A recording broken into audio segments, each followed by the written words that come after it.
Yes, reka twongere tubahe ikaze mwebwe mwese mukomeje kugenda mudukurikira ahangaha kuri Kigali Broadcast. Niba ari ubwa mbere tugezeho ukaba utarakanda subscribe, ubu ngubu ni cyo gihe cyiza cyane kugira ngo ukande subscribe kugira ngo dukomeze tugende tubonamo neza cyane gatanu kuri kagenzi ikako. None aha ndagira ngo unyemerere turebere hamwe iyi nkuru nziza cyane kuri uyu musore, kuri uyu mugabo w'umunyarwanda, nta wundi rero amazina ye akaba yitwa Itahiwacu Bruce cyangwa se Bruce Melody. Uyu mugabo rero akaba ari mu byishimo bikomeye nyuma yaho ahawe minisiteri ikomeye cyane hano mu Rwanda kugira ngo ayobore. Ni nyuma y'igitekerezo yaje kuba yageza kuri nyakubahwa perezida wa Repubulika Paul Kagame ubwo bari mu nama y'igihugu, mu nama nkuru y'igihugu y'umushyikirano. Ushobora kwibaza uti iyo minisiteri ni iyihe?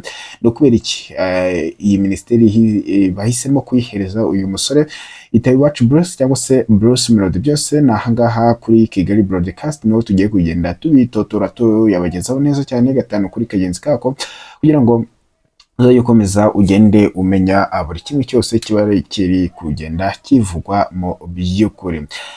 Yenda mbere yuko tugera kuri iyi nkuru nziza cyane uyu musore Bruce Melody ikomeje kugenda imuvugwaho, mbere yuko tukubwira byinshi kuri iyi minisiteri, uyu Bruce Melody yaje kuba yahabwa na nyakubahwa perezida wa Repubulika nyuma yo kubona yuko azi ubwenge bwinshi cyane. Ndagira ngo yemerere mbanze nkubwire icyatumye ayimuhereza uyu musore Bruce Melody. Ikintu kije gutuma rero ahabwa kuyobora iyi minisiteri, gitumye ahabwa inshingano zo kuyobora iyi minisiteri, ni nyuma yo gutanga igitekerezo cyaje kuba cyashimwa na benshi. Ni benshi rero bagiye bahura n'umukuru w'igihugu ariko bagatinya kuba bakimugezaho. Ngira ngo haba abanyamakuru ba Mutesi bose batinyaga kuba bakimugezaho mu gihe bahuraga n'umukuru w'igihugu inshuro nyinshi zishoboka. Tutibagiwe umusore Element Ellen nawe rero, uyu musore Ellen nawe rero akaba nawe yarageze imbere ye ariko aza atinya kuba yakimugezaho. Ariko ejo bundi ubwo Bruce Melody yahabwaga ijambo akaba yaraje kugira gutya amugezaho igitekerezo rero cyashimwe na benshi hatavuyemo n'umukuru w'igihugu, aho yaje gutanga igitekerezo avuga yuko kugira ngo ubukene bushire mu rubyiruko rw'u Rwanda hari uko leta y'u Rwanda yakarebye ukuntu yavugana na ba nyiri ibigo bingibi bifite imbuga nkoranyambaga nyine za Meta, ari ifite Facebook na Instagram ndetse na WhatsApp ndetse na Google, ari ifite YouTube ndetse na ByteDance, yari ifite TikTok. Bakareba uburyo bafata u Rwanda bakarushyira mu bihugu byemerewe guhembwa bityo rukaba rwaba monetize. Turasaba ko leta yadufasha ikamonetiza izi mbuga nkoranyambaga kumonetiza n'uburyo bwo gukorera amafaranga kuri izi mbuga nkoranyambaga ku bantu babikora neza, kuko ababikora nabi n'ab'inzego zirabareba. Bose ntabwo ndi bubatindeho kuko imirimo yose ikorerwa ku mbuga nkoranyambaga ni imirimo. Buriya ari amavideo yose abantu bafata, biriya byose abantu bakora content zingana n'amafaranga, nibyo mwavugaga bya views.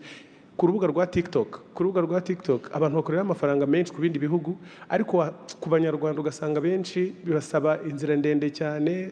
Ni ukuvuga ngo dutira ubwenegihugu kugira ngo tube twakora ku mafaranga ari ku mbuga nkoranyambaga. Icyo rero ni ikibazo wenda kinatera ubushomeri cyangwa n'inzira mbona ngewe twanyuzamo urubyiruko mu gukorera amafaranga. Murakoze.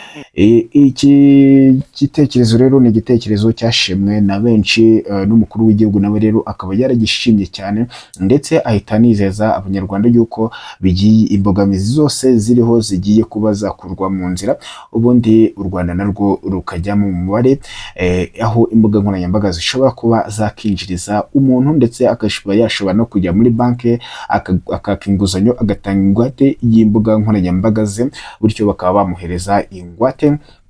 Iki gitekerezo rero kikaba cyaragaragarije benshi yuko Bruce Melody burya afite ubuhanga, afite ubwenge abandi badafite, mu gihe hari benshi bari baratinye kugeza igitekerezo kuri umukuru w'igihugu nyakubahwa perezida wa Repubulika. Nyuma y'ibyo byose rero, nyakubahwa perezida wa Repubulika nyuma yo kubona yuko uyu musore Bruce Melody ashobora kuba yafasha urubyiruko mu kwikura mu bukene, amakuru akomeje kugenda tugeraho akaba ari amakuru avuga yuko Bruce Melody rero yamaze kuba yahabwa minisiteri ikomeye cyane hano mu Rwanda kugira ngo abe yayiyobora. Ushobora kubaza uti iyo minisiteri ni iyihe? Ni minisiteri rero yaje kuba yahabwa nyuma yaho n'urubyiruko rwinshi rukomeje kugenda rubimusabira, rukomeje kugenda rumusabira ko yahabwa iyi minisiteri kugira ngo ayiyobore, kubera yuko afite IQ iri hejuru cyangwa se afite ubwenge buri hejuru mu by'ukuri, azi kureba icyo urubyiruko rukeneye, na cyane cyane yuko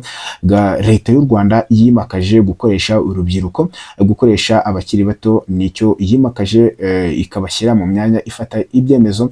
Ni muri urwo rwego rero uyu musore Bruce Melody nawe yaje kuba yahabwa iyi minisiteri. Ushobora ni minisiteri ye, ni minisiteri ikomeye cyane, akoreye ko yigeze no kuyoborwa na Honorable Edouard Bamporiki mbere yuko afungwa, nyuma haza kujyaho utuma twishima Abdallah.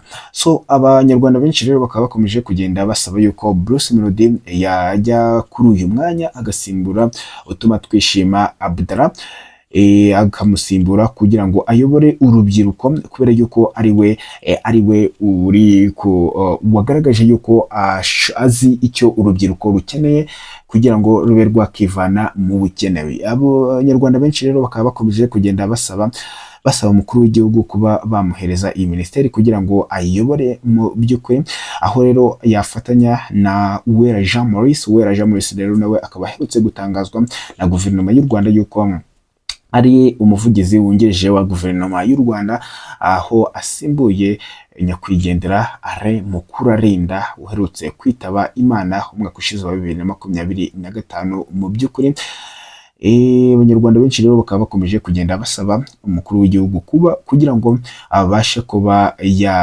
kuba yahereza Bruce Melody inshingano zo kuyobora iyi minisiteri, ni minisiteri y'urubyiruko n'umuco, kubera yuko abishoboye, yaje kugaragaza yuko ibi ngibi ashobora kuba yabishobora mu by'ukuri.